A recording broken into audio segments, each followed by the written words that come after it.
The Industrial Finance Corporation Act was passed in the year 1948 to set up an institution for providing medium and long-term credit to industrial concerns in India.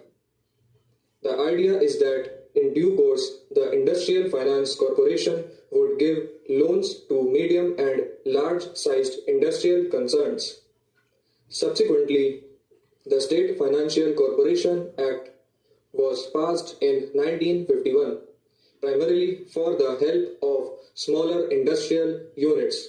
The Industrial Finance Corporation Act was amended in 1989 and 1997. The main amendments effected on the last occasion were to authorize the corporation to guarantee deferred payments in respect of import of capital goods from abroad and to enhance the corporation's borrowing powers.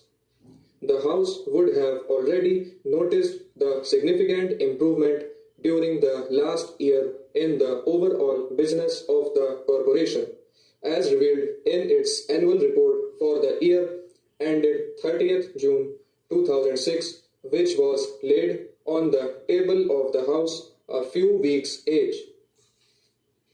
I would like particularly to invite the attention of the House to the all-time record total loans approved by the corporation. Another good feature is that out of fresh loans approved this time, the share of industries situated in relatively less industrially developed states like Andhra Pradesh, Assam, Delhi, and Rajasthan is quite sizable. The profits of the corporation during the last year have also recorded a substantial increase over that of the previous year. The corporation has been able to augment its reserves appreciably.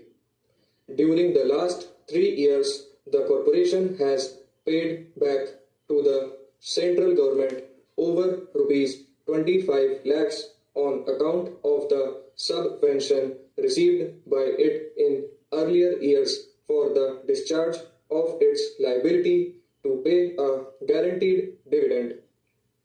The House may also be aware that for the first time since its inception, the corporation has secured a foreign exchange credit of $100 million from the Redevelopment Loan Fund of the US government for sublending to industrial concerns in India. This will further increase the usefulness of the corporation.